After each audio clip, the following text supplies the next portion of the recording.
conceptos generan dudas y confusiones, pues están relacionadas con la forma en que se distribuyen los bienes de una persona después de su fallecimiento.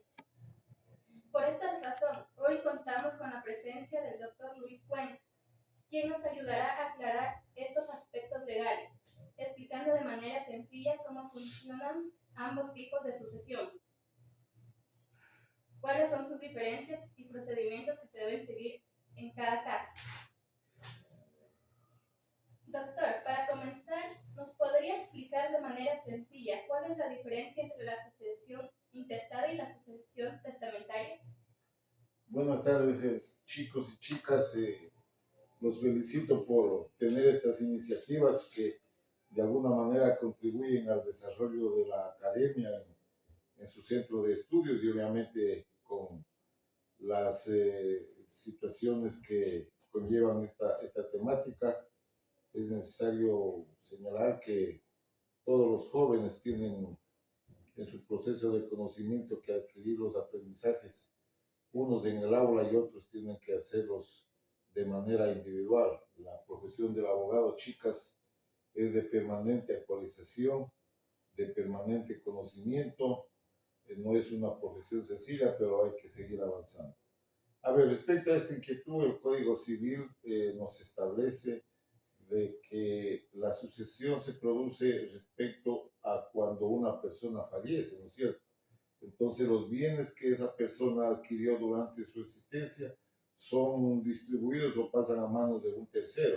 De allí que viene lo que ustedes señalaban, la sucesión testamentaria, que es la voluntad que desarrolla la persona que previamente a su fallecimiento desarrolló esa voluntad ante una autoridad competente, es decir, ante un notario, en lo que se denomina el testamento.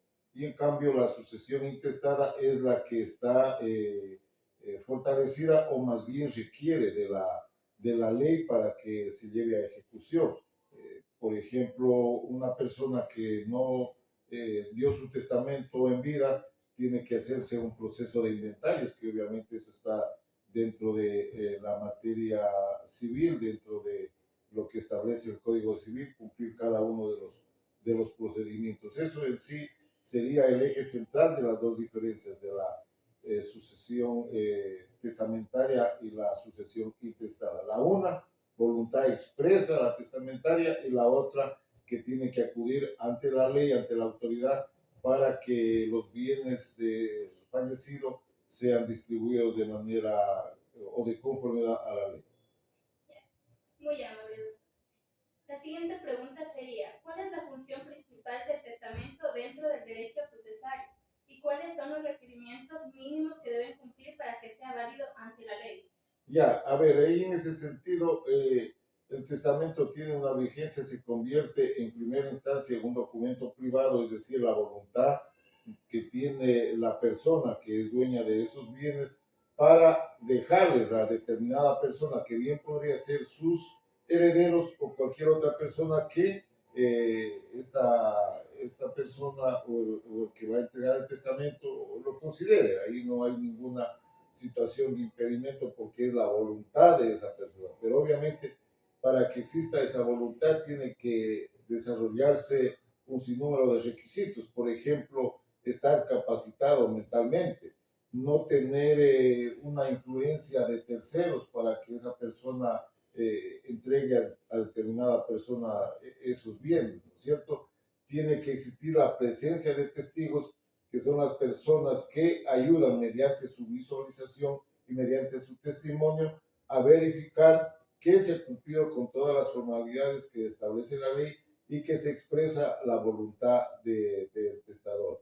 Los testigos tienen que ser personas idóneas también establecidas en el Código Civil. No cualquiera puede ser testigo. Por ejemplo, no puede ser un menor de edad, no puede ser un loco, un demente, no puede ser una persona sentenciada vía judicial. Entonces, cumpliendo todos estos requisitos, el instrumento que antes era privado, al entregárselo ante un notario o ante el juez, se convierte ya en un instrumento público y tiene plena validez, es decir, cumple con la voluntad de la persona que testó o también cumple con los requisitos establecidos en la ley para el efecto de las sucesiones. Muy amable, doctor, por aclararnos. En caso de no existir testamento, ¿cómo determina la ley quiénes son los herederos y quiénes ordenan, quién orden se los considera? A ver, el Código Civil también establece de alguna manera la forma de sucesión, ¿no es cierto? Entonces, les pongo el ejemplo, el padre de familia fallece, ¿no es cierto? Y viene por sucesión, indudablemente, el código sobreviviente y los hijos, ¿no es cierto? Esa es de alguna manera la línea vertical que haríamos en cuanto a la sucesión. Pero ocurre también otros elementos en los cuales se establece que esa persona que fallece no tuvo herederos, ¿no es cierto? Entonces no tiene a quién le van a heredar. Allí el Código Civil también establece los mecanismos de carácter horizontal, es decir, los hermanos serán los que sucedan de acuerdo a la preeminencia de cada hermano, sucedan los bienes de esa persona. Muy amable. La siguiente pregunta sería, ¿qué beneficios tiene realizar un testamento en una vida en comparación con dejar la sucesión intestada? A ver, el dejar el testamento en vida, como usted lo señalaba, es, como lo expresé anteriormente, es la voluntad del testador, de la persona dueña de los bienes. Dice, yo tengo la voluntad, cumplo con los requisitos, reúno a los testigos, esta clase de bienes he hecho durante mi vida, estas son las deudas que tengo, y él expresa la voluntad, como señala el propio Código Civil, ante un notario, ¿no es cierto? Esta puede ser testamento abierto o testamento cerrado, ¿no es cierto? Esa voluntad se la da ante la autoridad y en cambio en la situación intestada, es decir, de acuerdo a la ley, es decir, cuando la persona no ha tenido la posibilidad y por lo general aquí en el Ecuador se da un 90% aquello, porque obviamente las personas no estamos dentro de nuestros pensamientos de que ya mañana vamos a fallecer. Entonces ahí cuando ocurre aquello de que no se ha dejado un testamento, la propia norma civil establece que tiene que desarrollarse un procedimiento, esto es el proceso de inventarios, ¿no es cierto?, para cuantificar y para determinar cuáles son los bienes que ha dejado, evaluar los bienes y obviamente luego de aquello viene el proceso de partición entre los herederos. Ojo con aquello. Cuando es sucesión intestada, se refiere exclusivamente que la ley le brinda a los herederos de esa persona fallecida. Pero cuando es un testamento, la voluntad del testador, él puede dejarlo a sus hijos, a otros familiares o a cualquier otra persona que él considere que va a ser poseedor de sus bienes. Continuando con las preguntas, ¿cuáles son los errores más comunes que cometen las personas al redactar un testamento, al iniciar un proceso sucesor? A ver, por lo general, y es común en el Ecuador que no se dan muchos de esos casos porque siempre los ciudadanos que no saben de derecho acuden a un abogado o una abogada, quienes estamos en la obligación, dada nuestra profesión, de guiarlos respecto a lo que se propone hacer, en este caso, el testador. Más bien los errores, y obviamente todos los colegas abogados a nivel del Ecuador tienen vastísimos conocimientos que hace improbable que se pueda cometer errores. Si se los hace, serán errores de forma, pero no de fondo. Y obviamente también considerando la lealtad de los profesionales, porque si es alguien que no conoce de materia sucesoria, lo mejor que puede hacer es con el cliente decirle, yo de esto no conozco, vaya donde un especialista o alguien que tenga un mejor manejo del tema que usted me está tratando.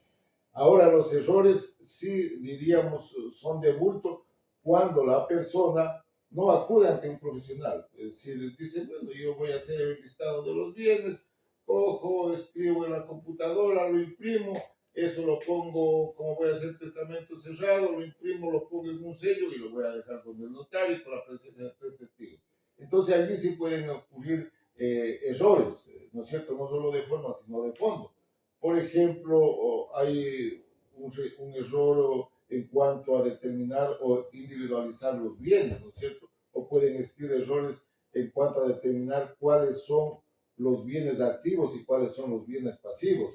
Eso se da generalmente, como les digo, cuando la persona no acude a una instancia de un profesional en la materia y con la especialidad en derechos sucesorios dentro del espectro de materia civil.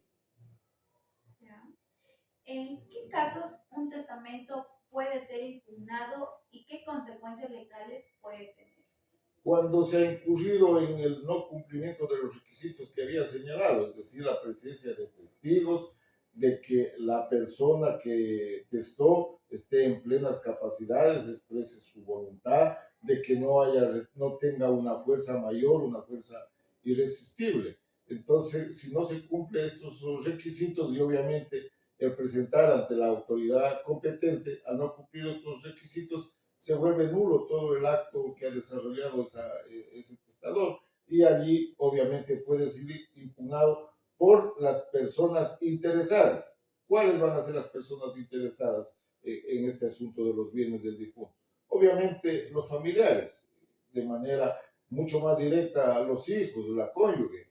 Esas son de alguna manera las cosas que debería hacerse respecto a la impugnación por el no cumplimiento de los requisitos previamente establecidos, lo que vuelve nulo el documento que ha sido dado por la persona fallecida. Abogado Luis, ¿usted nos puede dar a conocer cuáles son los documentos que se necesita para iniciar un trámite de sucesión, ya sea intestada o testamentaria? A ver, para la sucesión intestada, como les señalaba, tiene que hacerse un proceso de inventarios, ¿no es cierto? Y el proceso de inventarios nos señala que los requisitos principales son los documentos que los oficializa el registro de la propiedad, es decir, los certificados de propiedad de los bienes dejados por la persona fallecida, la partida de matrimonio, si es que fuera casada esa persona, la partida de matrimonio, la partida de defunción de esa persona, y obviamente ya dentro de ese proceso las partidas de nacimiento de los hijos que ha existido en el matrimonio. Luego hay que presentar toda esta documentación vía proceso de inventarios ante un juez de lo civil del lugar en donde están los bienes y él a su vez va a disponer en el auto de admisión de que se proceda a citar a los herederos presuntos y desconocidos. ¿Esto con qué finalidad? Con la finalidad de evitar causar daño por este proceso de inventarios a terceras personas, por decirles hijos que tuvieron fuera del matrimonio, o que esa persona que falleció tiene deudas, ¿no es cierto? Entonces, por eso se hace la notificación vía la prensa para que tengan aval conocimiento absolutamente todos. Esta es la situación intestada, es lo que nos desarrolla. En el caso de la acción testamentaria, como lo señalé, tiene que hacerse el alistamiento como profesional del derecho de los bienes que tiene esa persona que tiene en vida la voluntad expresa de hacer un testamento y tener 3 testigos completamente idóneos. Y si se trata de testamento abierto, ir ante el notario y el notario les va a leer absolutamente todo para que la persona que va a dar ese testamento sepa del contenido, ratifique el contenido y los testigos también escuchen el contenido de ese testamento y finalmente quien da fe y certifica es el señor notario.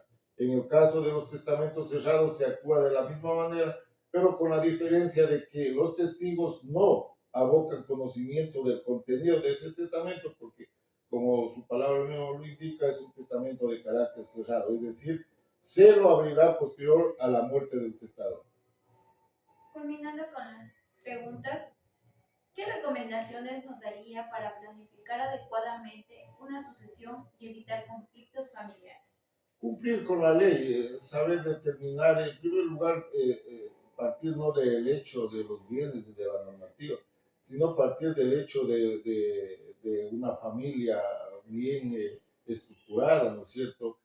Obviamente si hay estos acontecimientos que son propios de la vida, porque en algún momento todos fallecemos y durante nuestra vida hemos adquirido algunos bienes, tener la franqueza y la fortaleza de señalar que el esfuerzo que yo he realizado durante mi vida, conjuntamente con mi esposa, vaya en beneficio de aquellos que se merecen nuestra herencia a través de los bienes, ¿no es cierto?